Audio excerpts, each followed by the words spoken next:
इयत्ता 12वी सहकार या विषयाचा तिसरा भाग आपण आज पाहतोय.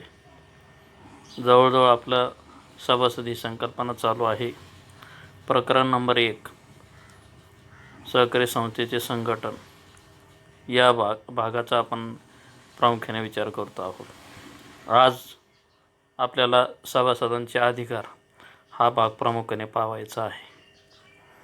यापूर्वी आपण सभासदांचे प्रकार हा भाग शिकलो आहोत.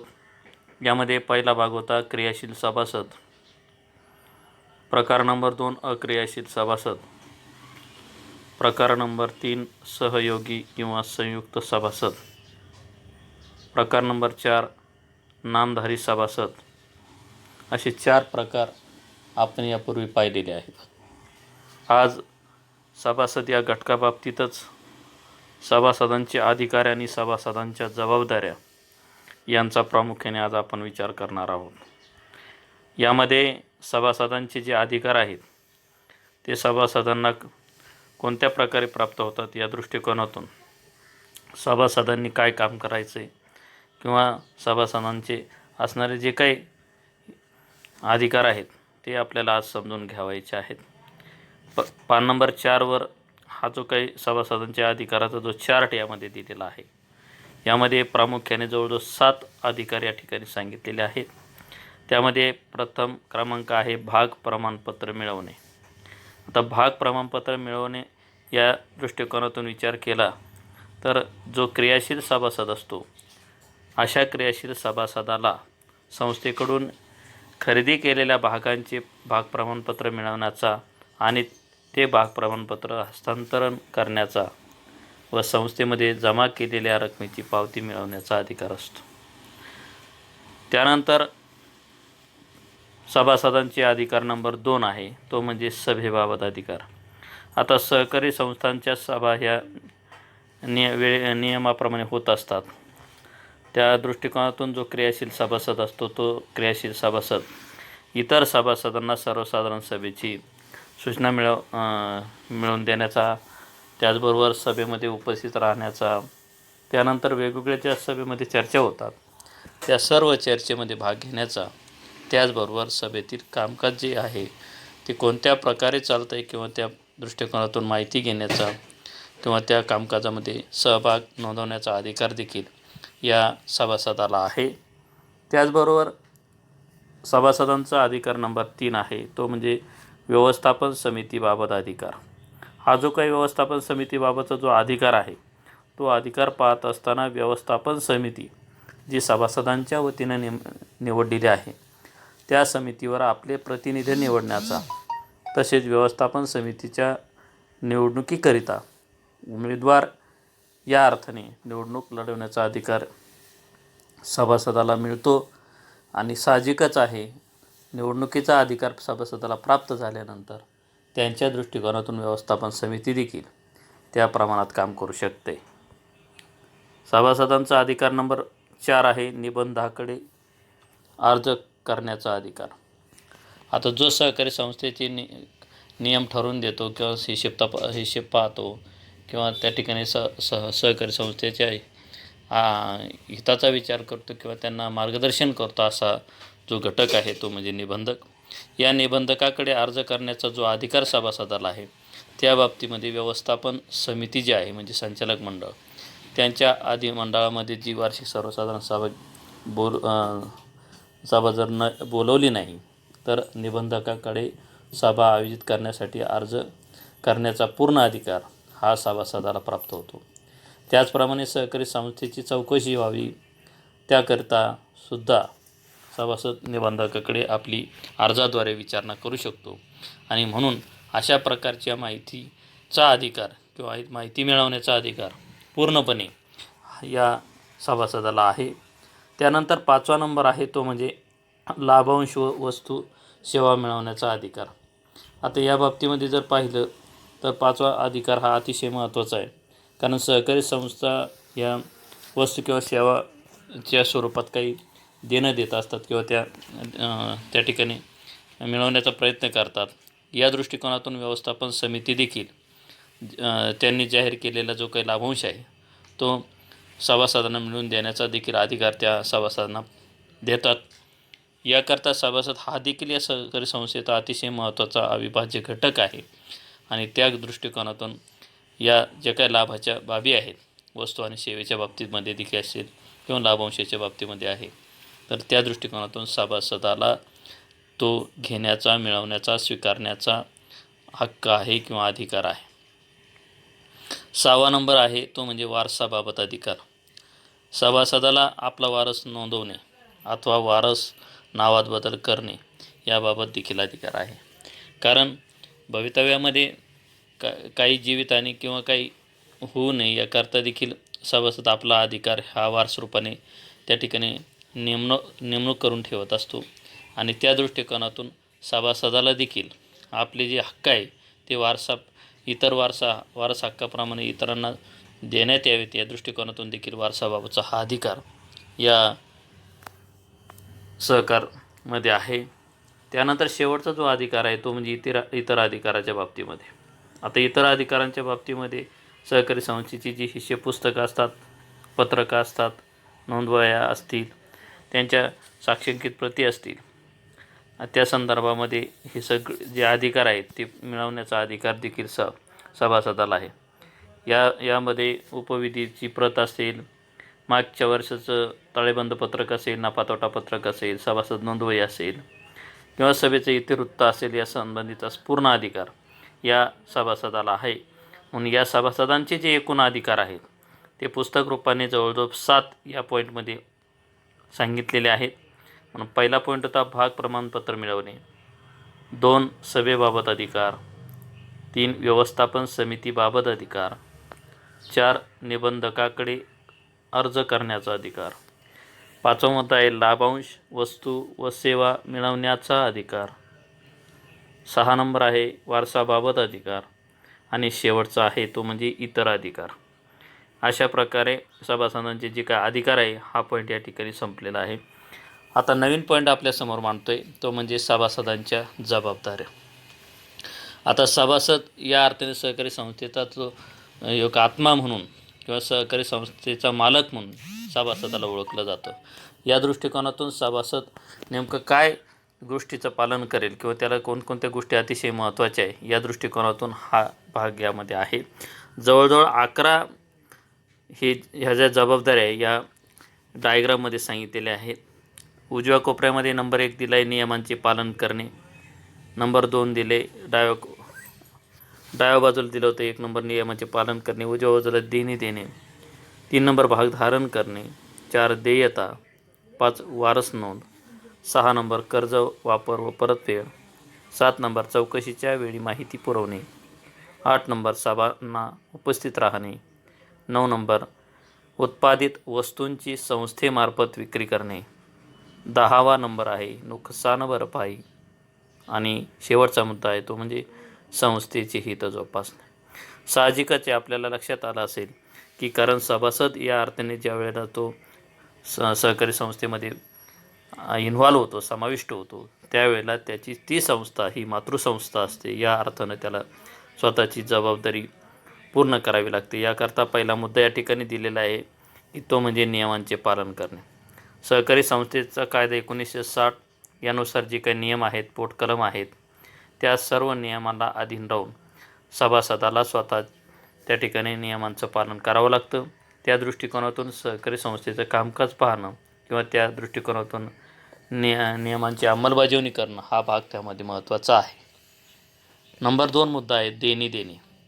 आता सभासदाने राजीनामा दिला किंवा संस्थेने सभासदाची हकालपट्टी केली तर राजीनामा दिल्याच्या अगर सभासदत्व रद्द झाल्याच्या तारखेपर्यंतची देणी फेडण्यासाठी संस्थेत तो जबाबदार असतो. कारण सभासदाच्या नावावर यापूर्वीची काही देणी थकीत असेल आणि जर यदाकदाचित सभासदाची हकालपट्टी होत असेल, कदाचित स्वतःहून सभासद राजीनामा देत असेल, तर अशावेळी त्या सभासदाचं जे काही आर्थिक ताळेबंद पत्रक आहे किंवा त्याचं जे खतावणी आहे ती पूर्ण करून घेण्याची जबाबदारी देखील या दृष्टिकोनातून संस्थेची आहे. त्यानंतर नंबर 3रा मुद्दा आहे तो म्हणजे भागधारण करणे. सभासदाला सहकारी संस्थेच्या एकूण भागभांडवलाच्या 1/5पेक्षा अधिक भागभांडवल धारण करता येत नाही. मात्र राज्य सरकार असेल, जिल्हा परिषद असेल, यांना हे बंधनकारक नसते. हे शक्यतो अपवाद आहे. कारण काय की सभासद हे सहकारी संस्थेचे मालक असल्यामुळे भागभांडवल हे त्यांच्या प्रमाणातच त्या ठिकाणी अपेक्षित असतं आणि एकूण भागभांडवल हे त्या दृष्टिकोनातून अधिकच्या प्रमाणात त्यांना वापरता येत नाही. म्हणून या दृष्टिकोनातून सभासदांची ती एक जबाबदारी आहे. नंबर 4 मुद्दा आहे तो देयतेच्या बाबतीमध्ये. आता मर्यादित जबाबदारीच्या तत्त्वावर सहकारी संस्थेमध्ये सभासदाची ही जी काही जबाबदारी आहे, ही जबाबदारी त्याने धारण केलेल्या दर्शनी भागांच्या किमती इतकी मर्यादित असते. त्याने ज्या दर्शनी किमतीमध्ये शेअर खरेदी केलेला आहे त्या प्रमाणातच सहकारी संस्थेचा हा जो काही सभासद आहे तर त्या ठिकाणी तो जबाबदार राहतो. त्याने जर 2 शेअर खरेदी केले असतील तर त्याला तेवढी जबाबदारी वाढते. 1 शेअर असेल तर तेवढ्या एका शेअरच्या प्रमाणात तो जबाबदारी स्वीकारू शकतो. म्हणून त्याच्या देयतेच्या मानानुसार तो मर्यादित जबाबदारीच्या तत्त्वावर त्या ठिकाणी काम करतो. 5वा मुद्दा या ठिकाणी आहे तो म्हणजे वारस नोंद. सभासदाने आपले वारस नोंदवले पाहिजे. हा एक अतिशय महत्त्वाचा मुद्दा आहे. कारण सभासदांच्या मृत्यूनंतर सभासदाचा भाग मालकी हक्क हा एका व्यक्तीकडून दुसऱ्या व्यक्तीकडे हस्तांतरित होत असतो. सभासद कोणत्याही व्यक्तीची वारस नोंद करू शकतो, कुटुंबातील असेल किंवा त्याच्या नातेवाईक संबंधामध्ये असेल. त्याचप्रमाणे गरज भासेल तेव्हा वारस नावामध्ये सुद्धा तो बदल करू शकतो. त्यानंतर 6वा मुद्दा आहे तो म्हणजे कर्ज वापर व परतफेड. जे सभासद सहकारी संस्थेकडून कर्ज घेतात त्या सभासदांनी ज्या कारणासाठी कर्ज घेतले आहे त्याच कारणासाठी त्या कर्जाचा वापर केला पाहिजे. संस्थेकडून घेतलेल्या कर्जाची नियमित परतफेड केली पाहिजे. हा देखील महत्त्वाचा मुद्दा आहे. सहकारी संस्थेचा सभासद या ना त्या कारणाने सहकारी संस्थेकडून कर्ज घेतो. मात्र ज्या कारणासाठी सहकारी संस्थेच्या सभासदाने संस्थेकडे अर्ज केलेला आहे त्या महत्त्वाच्याच कारणासाठी सभासदाने त्या कर्जाचा वापर केली पाहिजे, म्हणजे त्याचा वापर केला पाहिजे. आणि त्या दृष्टिकोनातून त्याचे जे हप्ते आहेत, परतफेड आहे, तर ती काळजीपूर्वक करणं अपेक्षित आहे. विनाकारण त्याचा दुरुपयोग करू नये हा एक त्यातला महत्त्वाचा भाग आहे.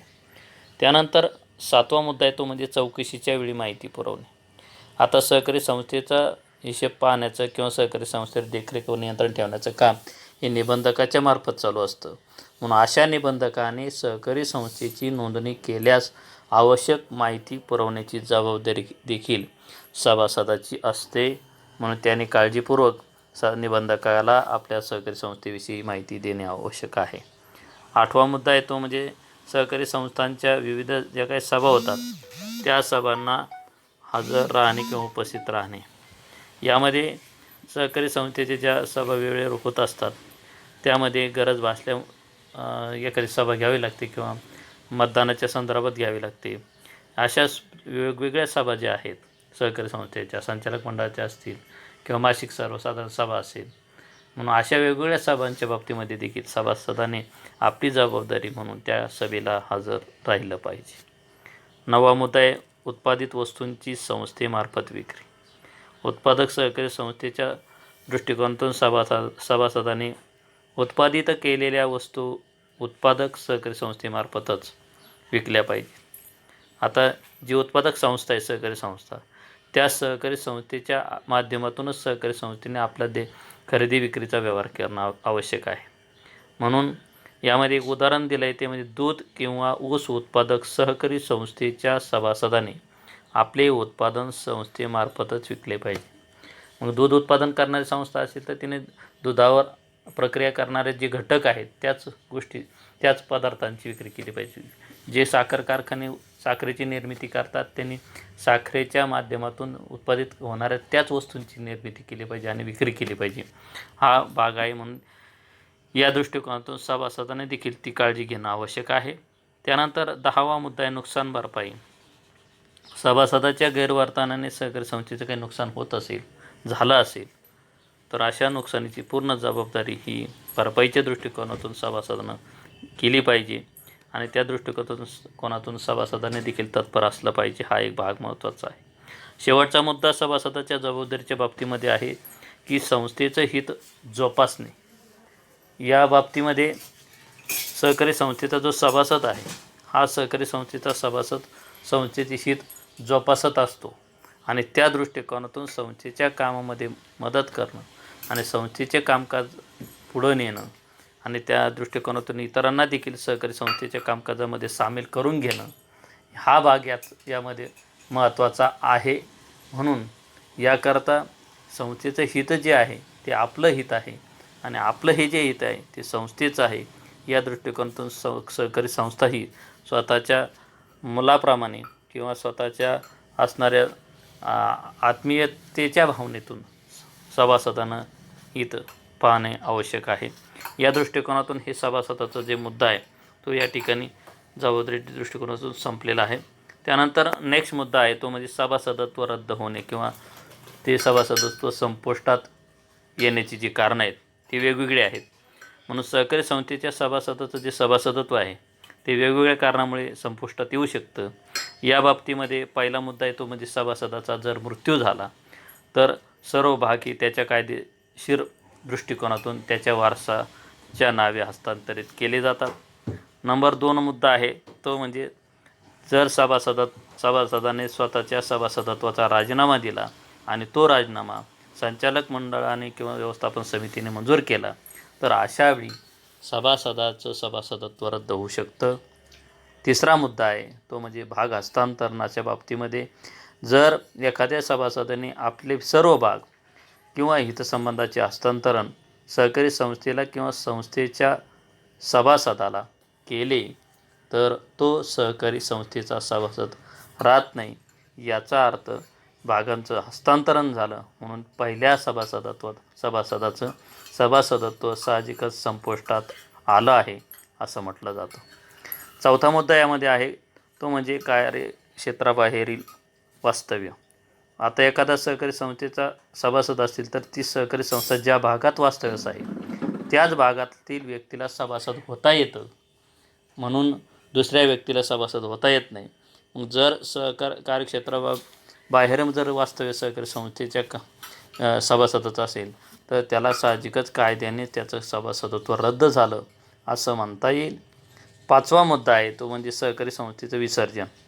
सहकारी संस्था बंद पडणे, त्याची नोंदणी रद्द होणे याकरता भागीदार संस्था असतील, कंपनी असेल किंवा इतरांच्या बाबतीमध्ये विसर्जन असेल किंवा एखादी सहकारी संस्था दिवाळखोरीत आली तर अशावेळी साहजिकच संस्थेचं विसर्जन करणं हे देखील महत्त्वाचं असतं. म्हणून साहजिकच सहकारी संस्थेचं जर विसर्जन झालं तर त्यावेळी जे सभासद त्या सहकारी संस्थेमध्ये कार्यान्वित होते त्या सहकारी संस्थेच्या सभासदांचं देखील सभासदत्व संपुष्टात येतं.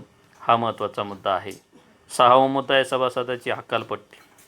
साहजिकच आहे एखादा सभासद जर सहकारी संस्थेच्या कायद्यानुसार नियमाचं पालन करत नसेल, कदाचित तो फसवणूक करत असेल, दिवाळखोरी करत असेल किंवा इतर बाबतीमध्ये कामकाजाच्या बाबतीमध्ये आपण त्याला म्हणू बाधा आणत असेल तर अशावेळी सभासदाची हकालपट्टी कायद्याने केली जाते आणि त्या दृष्टिकोनातून जो ठराव आहे तो हकालपट्टीचा ठराव हा सर्वसाधारण सभेमध्ये 2/3 बहुमताने मंजूर केला पाहिजे आणि त्यानंतर त्या निबंधकाच्या माध्यमातून त्याला मान्यता घेऊन त्या सभासदाला लेखी कागदपत्राद्वारे त्याचं सभासदत्व रद्द झालं असं त्याला कळवलं पाहिजे.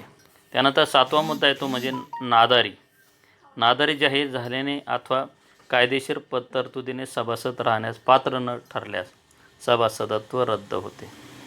हा देखील भाग महत्त्वाचा आहे. त्यानंतर 8वा मुद्दा आहे तो म्हणजे अक्रियाशील सभासद. आपल्याला माहिती की सहकारी संस्थेचे नियम ज्या व्यक्तीला मान्य नसतात, जो व्यक्ती सहकारी संस्थेच्या कोणत्याही सभेला हजर राहत नाही, त्याचे नियम पाळत नाही, अशा सभासदाला आपण अक्रियाशील सभासद म्हणतो. मात्र तो निबंधकाकडे दाद मागू शकतो. हा महत्त्वाचा भाग आहे. म्हणून अशा प्रकारे आपल्याला जे काही सहकारी संस्थेच्या जबाबदाऱ्या, हक्क किंवा सहकारी संस्थेचे जे काही आपण त्याला काय म्हणतो की हे जे अधिकार होते ते अधिकार, जबाबदाऱ्या आणि या दृष्टिकोनातून हाचा जो भाग आहे सभासदत्व कोणत्या कारणाने रद्द होतं किंवा संपुष्टात येतं हा भाग या ठिकाणी संपलेला आहे. हा आजचा तिसरा भाग होता. पुढच्या वेळेला आपण पाहू व्यवस्थापन समिती आणि कार्यकारी समिती. आणि धन्यवाद.